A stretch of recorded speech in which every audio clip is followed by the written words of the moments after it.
Okay, चलिए start करते हैं। चैप्टर नंबर 8 चल रहा है हमारा साउंड, जिनमें हमने जो लास्ट पढ़ रहे थे, हमारा टॉपिक चल रहा था वो था factors affecting speed of sound. ठीक है, उसी में से हमारा एक लास्ट टॉपिक बचा है, उसको मैं दोबारा से पढ़ा रहा हूँ। Factors affecting speed of sound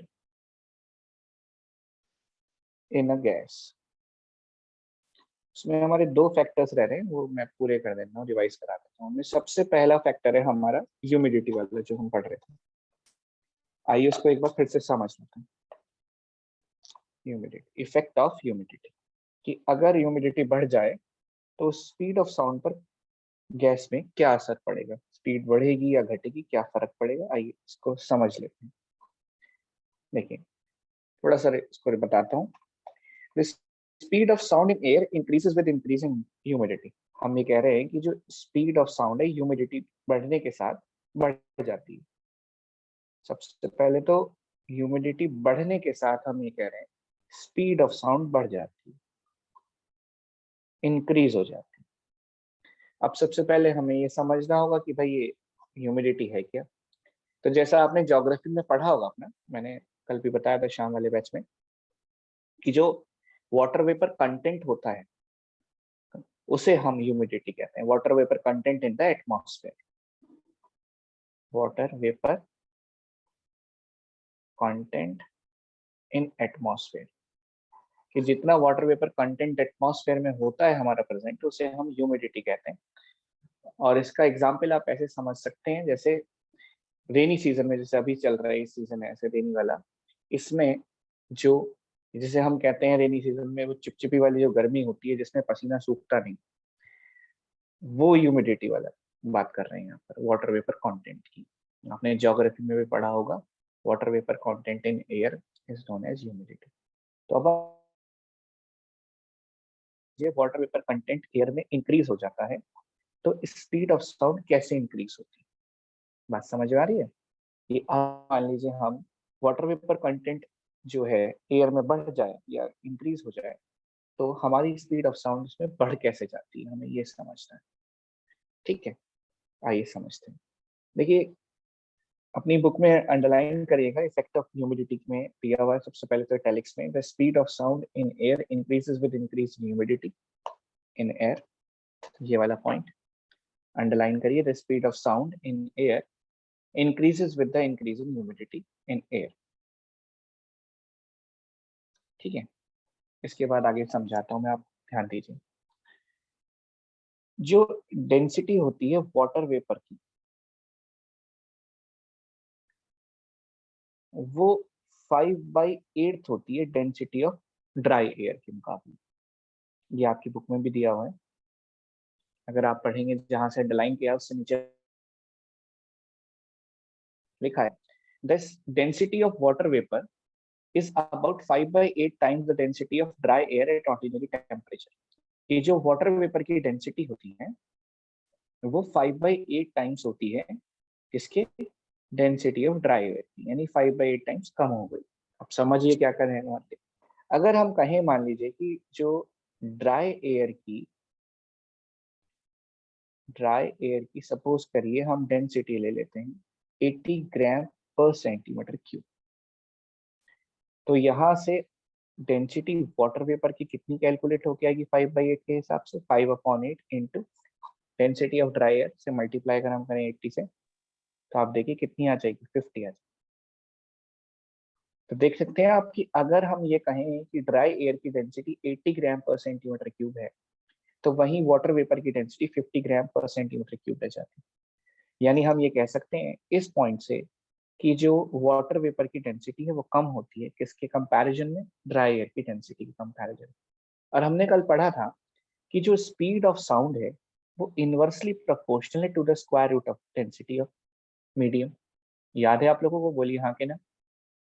yes sir. है ना सर? हाँ, यस सर। हमने बेसिक दो कॉन्सेप्ट अपने पढ़े थे और उसको हमें बहुत अच्छे से याद रखना है। हमने याद रखना है कि वो कौन से दो फैक्टर्स हैं जिन पे किसी भी मीडियम में स्पीड ऑफ साउंड डिपेंड करती है। तो सबसे पहला था speed of sound is directly proportional to under root of elasticity या स्क्वायर रूट ऑफ इलास्टिसिटी, और speed of sound is inversely proportional to the square root of density of the medium. तो अब आप देखिए ध्यान से कि इनवर्सली प्रोपोर्शनल का मतलब ये है कि अगर वो डेंसिटी कम होगी तो स्पीड इंक्रीज हो जाएगी। यही तो हम कह रहे हैं, इनवर्सली प्रोपोर्शनल का मतलब क्या होता है कि अगर दो वेरिएबल हमारे हैं तो अगर एक वेरिएबल डिक्रीज होगा तो दूसरा वेरिएबल इंक्रीज हो जाता है। अब हमें यहाँ पर जो रिलेशन दी हुई है कि जो डेंसिटी वाटर वेपर की है वो 5/8 टाइम्स ड्राई एयर है, यानी हम ये कह सकते हैं कि जो वाटर वेपर की डेंसिटी है वो कम है किसके कंपैरिजन में, ड्राई एयर की डेंसिटी कम होगी तो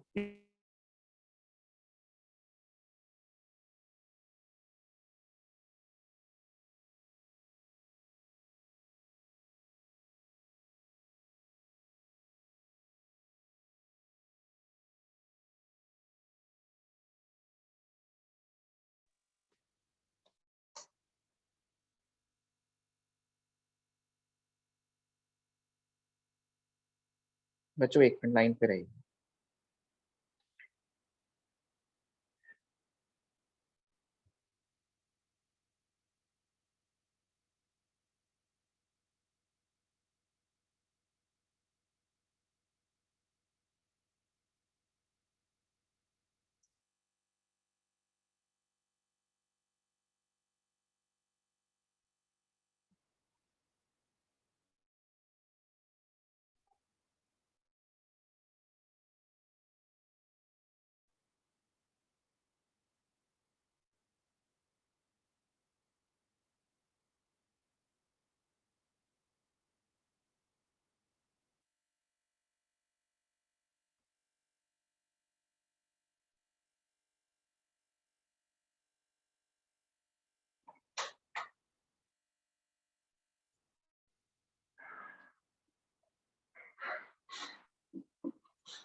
जी बच्चों, तो एक बार फिर से मैं रिपीट कर देता हूँ आप लोगों के लिए कि जो वाटर वेपर की डेंसिटी है वो 5/8 टाइम है किसके, ड्राई एयर की डेंसिटी के। इसका मतलब हम ये कह सकते हैं इस रिलेशन से कि वाटर वेपर की डेंसिटी जो है वो कम होती है ड्राई एयर के कंपैरिजन में।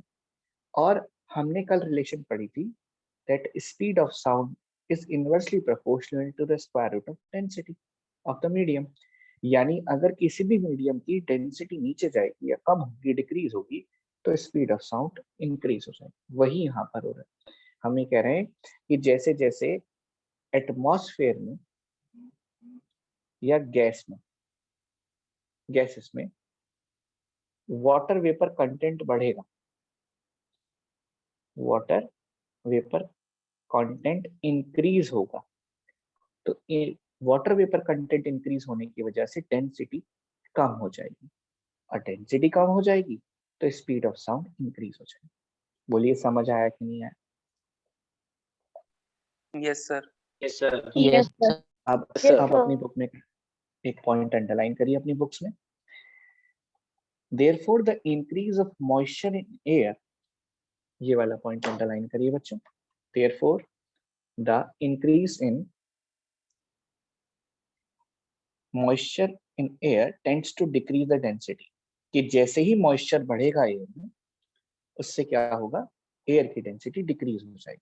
और बच्चों जैसे ही एयर की डेंसिटी डिक्रीज होगी स्पीड इंक्रीज हो जाएगी। इसलिए हम कह सकते हैं hence the speed of sound in humid air is greater than the speed of sound in dry. बोलिए समझ आया कि नहीं आया? Yes, sir. ठीक। अब इसके बाद लास्ट पॉइंट हमारा बचता है डायरेक्शन ऑफ विंड। ये बहुत इजी सा पॉइंट है, डायरेक्शन ऑफ विंड तो बहुत आसान पॉइंट है। उसमें डायरेक्शन ऑफ विंड में ये कहेगा, बताएगा पॉइंट में कि जिस डायरेक्शन में विंड चल रही है, अगर हम उस डायरेक्शन में बोल रहे हैं कुछ या साउंड प्रोपोगेट हो रही है उस डायरेक्शन में, तो साउंड को एडवांटेज होगी, वो लॉन्गर डिस्टेंस ट्रेवल कर पाएंगे, स्पीड बढ़ जाएगी। और अगर हम अपोजिट डायरेक्शन में बोल रहे हैं तो जिस डायरेक्शन में विंड चल रही है उसकी अपोजिट डायरेक्शन में बोल रहे हैं तो स्पीड ऑफ साउंड डिक्रीज हो जाएगी।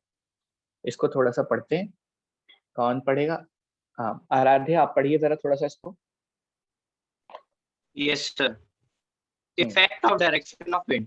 The speed of sound increases or decreases according to the direction of travel of wind. If wind is blowing in the direction of propagation of sound, the speed of sound increases. While if it is blowing in a direction, हाँ, अब इसको मैं समझा देता हूँ। इसमें कहा जा रहा है बच्चों कि जो स्पीड है, आपको मेन पॉइंट तो ये याद रखना है, the speed of sound increases और decreases according to the direction of wind. जैसे जिस हिसाब से विंड की डायरेक्शन होगी उस हिसाब से साउंड की स्पीड डिक्रीज भी हो सकती है और इंक्रीज भी हो सकती है। कहता है if wind is blowing in the direction of propagation of sound, कि अगर विंड उसी डायरेक्शन में चल रही है जिस डायरेक्शन में साउंड प्रोपगेट बढ़ रही है। प्रोपगेशन का मतलब बढ़ना, आगे बढ़ना या चलना होता है, मैंने आपसे बताया हुआ है, स्टार्टिंग से बताया था कि अगर जिस डायरेक्शन में विंड ब्लो हो रही है, हम साउंड उसी डायरेक्शन में आगे बढ़ रही है, तो साउंड की स्पीड इंक्रीज हो जाएगी। ठीक है। while if it is blowing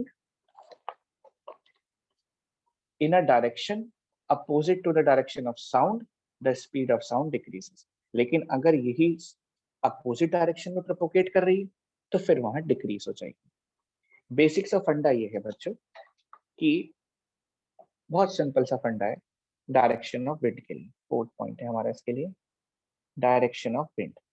point ये है कि अगर साउंड उसी डायरेक्शन में आगे बढ़ रही है, प्रोपोगेट कर रही है, जैसे हम कहते हैं, जिस डायरेक्शन में हमारी विंड ब्लो हो रही, तो समझ लीजिए साउंड की स्पीड में विंड की स्पीड और जुड़ेगी और प्लस हो जाएगी। ये हमारी स्पीड ऑफ साउंड हो जाएगी और ये स्पीड ऑफ विंड हो जाएगी, ऐड हो जाएगी।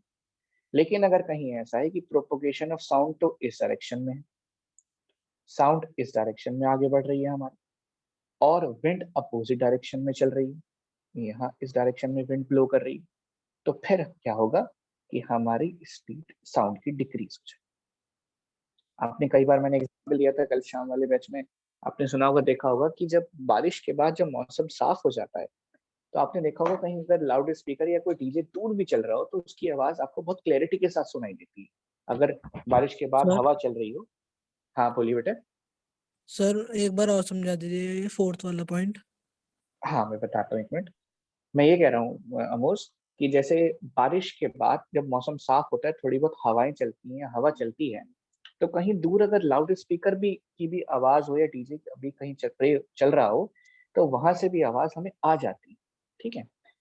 तो ये कमाल किसका है? डायरेक्शन ऑफ विंड के हिसाब से, कि अगर विंड इस डायरेक्शन में आगे प्रोपोगेट कर रही है, चल रही है, और हमारी साउंड भी उसी डायरेक्शन में बढ़ रही है, कि सपोज करिए ये स्ट्रेट लाइन जो मैंने बनाई है, ये प्रोपोगेशन ऑफ साउंड है कि साउंड इस डायरेक्शन में आगे बढ़ रही है और विंड भी इसी डायरेक्शन में ब्लो हो रही है, तो फिर हमारी स्पीड ऑफ साउंड प्लस हो जाएगी, एडवांटेज मिल जाएगी हमारी स्पीड ऑफ साउंड, यानी स्पीड ऑफ साउंड में स्पीड ऑफ विंड भी ऐड हो जाएगी। वेयरएज अगर मान लीजिए हमारी साउंड इस आगे इस डायरेक्शन में प्रोपोगेट कर रही है जो मैंने अभी ड्रॉ किया है, और विंड अपोजिट डायरेक्शन में ब्लो कर रही है, फ्लो हो रही है या ब्लो हो रही है, तो फिर ये हमारे लिए डिसएडवांटेज का काम करेगा, स्पीड ऑफ साउंड डिक्रीज हो जाएगी। बोलो मोस, समझ आया मोस? Yes sir. ठीक है, देखिए यहाँ पर दिया हुआ है, आराध्य पढ़ो क्या लिखा है जरा दोबारा से। If v is the speed, yes, sir. If v is the speed of sound in still air and w is the speed of wind, the speed of sound becomes v plus w when wind blows in the direction of travel of sound, and the speed of sound becomes v minus w when wind blows in the direction opposite to the direction of travel of sound. In general, speed lies in between these values. ठीक, अब देखिए क्या कह रहे हैं।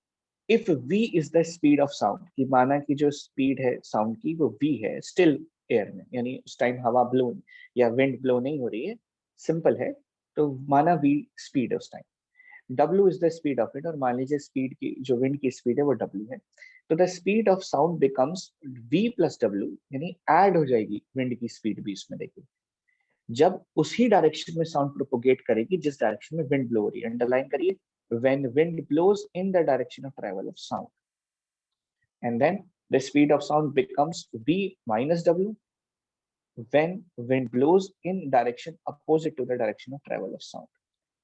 ठीक, यानी अगर आपकी प्रोपोगेशन ऑफ साउंड अपोजिट है to the direction of propagation of wind, कि जिस डायरेक्शन में विंड चल ब्लो हो रही है आप उससे अपोजिट डायरेक्शन में साउंड प्रोड्यूस हुई या उससे अपोजिट डायरेक्शन में साउंड चल रही है, तो फिर वहां पर साउंड डिसएडवांटेज होगी, आपकी विंड की स्पीड माइनस हो जाएगी।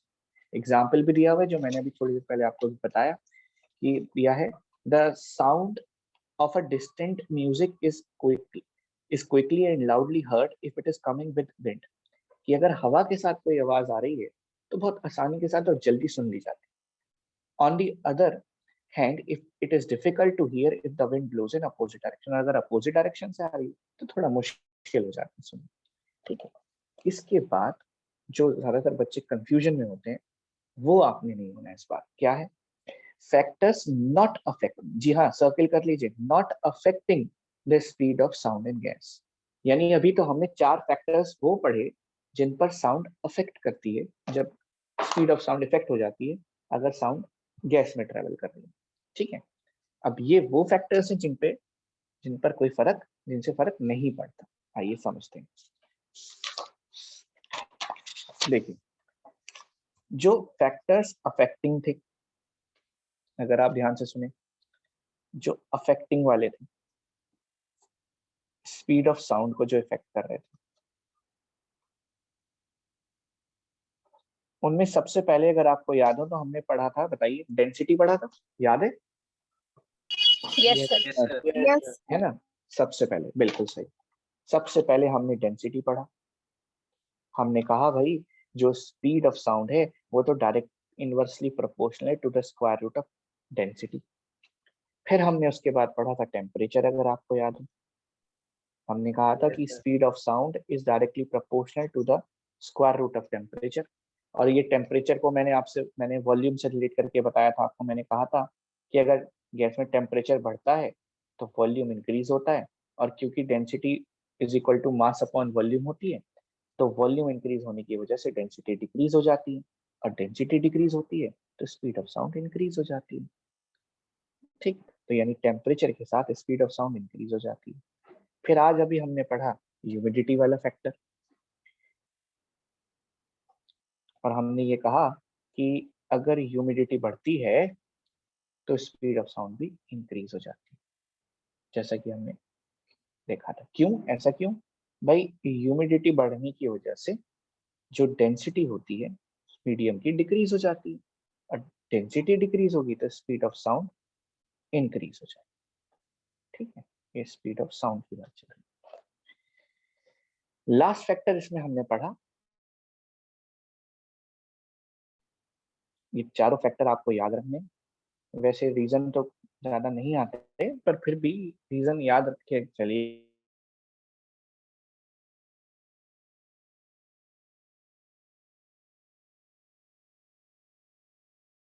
प्रॉब्लम तो नहीं? Sir, clear. So clear? Clear. Okay, फिर आफ्टर इसके बाद अब हमारे, सर क्लियर चल रही है बिल्कुल। ठीक है, अब हमारे 3 फैक्टर्स हैं जो हमें पढ़ने हैं, जिन पर साउंड की स्पीड गैस में डिपेंड नहीं करती। उनमें से एक जो फैक्टर है इफेक्ट ऑफ प्रेशर, हालांकि ये थोड़ा आपका सीनियर, मतलब कहना चाहिए क्लास से रिलेटेड टॉपिक है, थोड़ा मैं समझाने की इसको कोशिश करूंगा, उसके बाद जब आप ऑफलाइन आएंगे थोड़ा और इसको इलेबोरेटली समझाऊंगा। सबसे पहला है कि अगर प्रेशर चेंज होता है तो speed of sound in gas change नहीं होती। अंडरलाइन करिए, the speed of sound in a gas is independent of pressure, कि जो स्पीड ऑफ साउंड है गैस में वो प्रेशर पे डिपेंड नहीं करती, मतलब प्रेशर इंक्रीज हो या डिक्रीज हो उससे स्पीड ऑफ साउंड पर कोई फर्क नहीं पड़ेगा। अब क्यों नहीं पड़ेगा? देखिए, ये जो फॉर्मूला हमने लिखा है, ये वाला लिखा हुआ है आपकी बुक में कि v is equal to under root gamma P upon rho. अब ये जो है ये 11th का फॉर्मूला है वैसे, पर क्योंकि आपकी बुक में थोड़ा सा दिया हुआ है तो मैं हल्का सा इसे थोड़ा सा आपको एक्सप्लेन करूंगा, ज्यादा नहीं करूंगा कि जितना इतना, क्योंकि आपके यहाँ आएगा नहीं एग्जाम में। आपके एग्जाम में तो ये पूछा जाएगा बस कि वो फैक्टर्स बता दीजिए जिन पे speed of sound in a gas depend नहीं करती, तो आप उसमें प्रेशर लिख देंगे, एम्पलीट्यूड ऑफ वेव लिख देंगे, और इफेक्ट ऑफ वेवलेंथ लिख देंगे, वेवलेंथ लिख सकते हैं। फिर भी थोड़ा सा मैं एक्सप्लेन कर देता हूँ। फैक्टर्स नॉट अफेक्टिंग,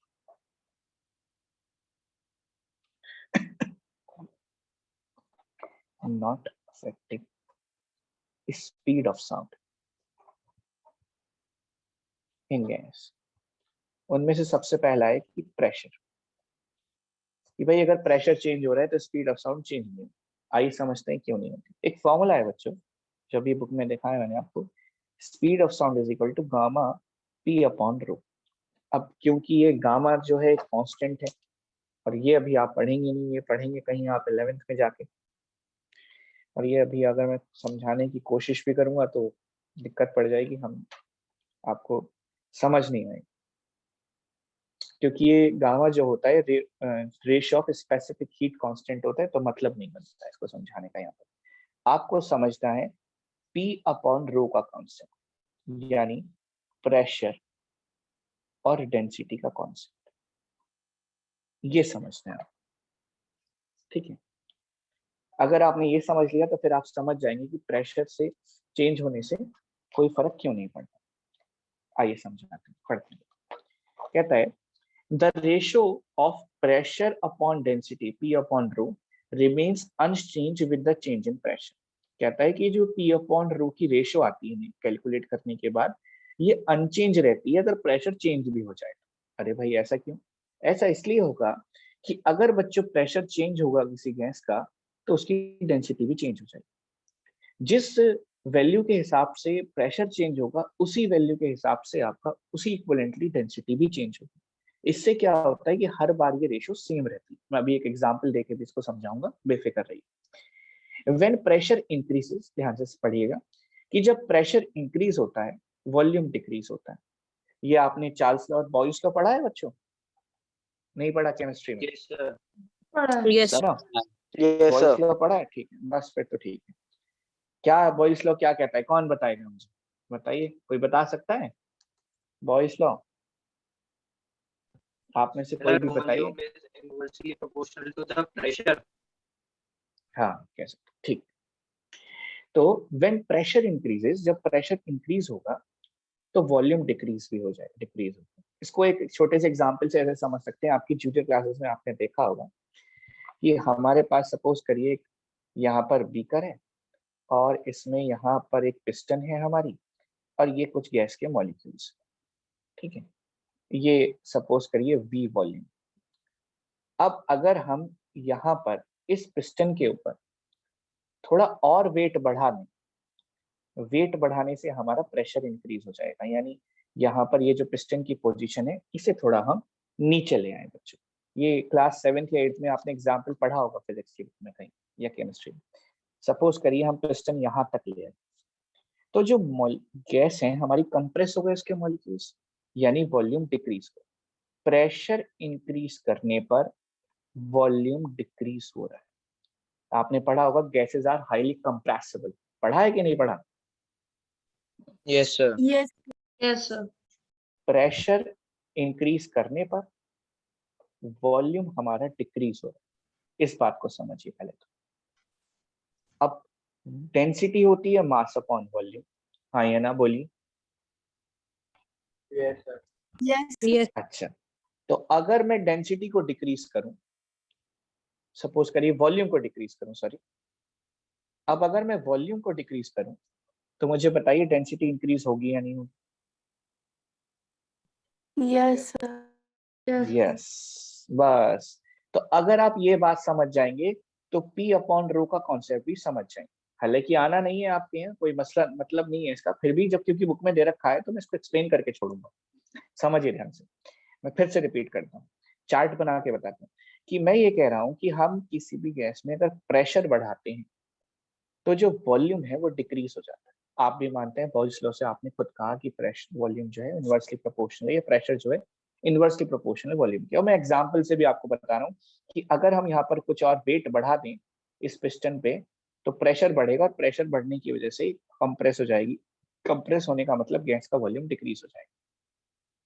तो प्रेशर इंक्रीज होने पर वॉल्यूम डिक्रीज हो जाता है, और वॉल्यूम डिक्रीज होने का मतलब है डेंसिटी बढ़ना। देखिए ध्यान रखिएगा, pressure inversely proportional to volume, यानी कि अगर हम प्रेशर इंक्रीज कर रहे हैं तो वॉल्यूम डिक्रीज हो रहा है, और वॉल्यूम अगर डिक्रीज होगा तो डेंसिटी इंक्रीज होगी। अब देखिए ध्यान से, जब सिर्फ प्रेशर और डेंसिटी पे नजर डाली कि प्रेशर बढ़ने के साथ डेंसिटी भी उसी तरह से वेरिएट कर रही है, बोलिए हाँ कि ना, बोलिए समझ आया कि नहीं आया concept. Yes, sir. Yes, sir. हम चाहे ना चाहें, हम कुछ भी कर लें कि अगर हम गैसेस में प्रेशर को चेंज कर रहे हैं तो हमारी मजबूरी है हमारी डेंसिटी भी अपने आप चेंज हो जाएगी, हम चाहे ना चाहें कुछ भी कर लें। आपके सामने एग्जांपल देखिए, मैं कह रहा हूँ गैसेस हाईली कंप्रेसिबल हैं, आप मानते हैं, एक एक्सपेरिमेंट में आपको छोटा सा बता रहा हूँ कि ये सपोज करिए V वॉल्यूम है हमारे पास है गैस का, जहां पर हमने ऊपर ये पिस्टन लगाया हुआ है। अब इस पिस्टन पे अगर हम कुछ वेट रखें तो बट नेचुरल सी बात है पिस्टन नीचे पुश होगा और इस पर प्रेशर क्रिएट होगा पिस्टन पर, जिसकी वजह से ही नीचे आएगा। इस वेट से जो प्रेशर लगेगा, जिसको हम चैप्टर नंबर 4 में बहुत अच्छे से समझ चुके हैं, प्रेशर वाले चैप्टर में। तो आप देख सकते हैं कि पहले वॉल्यूम V था जो गैस का, वो V डिक्रीज हो गया, यानी अगर हम प्रेशर इंक्रीज कर रहे हैं तो वॉल्यूम डिक्रीज हो रहा है। पर हमें ये भी नहीं भूलना है कि डेंसिटी का फॉर्मूला होता है मास अपॉन वॉल्यूम, तो अगर कहीं ना कहीं वॉल्यूम डिक्रीज हो रहा है तो डेंसिटी इंक्रीज होगी। तो आप देख सकते हैं प्रेशर और डेंसिटी कहीं ना कहीं आपस में रिलेट हो गए, कि अगर आप प्रेशर को इंक्रीज कर रहे हैं तो डेंसिटी भी इंक्रीज हो रही है, और वाइस वर्सा है। मतलब कि अगर हम मान लीजिए प्रेशर को डिक्रीज करेंगे तो वॉल्यूम इंक्रीज होगा, और वॉल्यूम इंक्रीज होगा तो डेंसिटी डिक्रीज होगी, क्योंकि प्रेशर और वॉल्यूम इनवर्स चल रहे हैं और वॉल्यूम और डेंसिटी इनवर्स चल रहे हैं।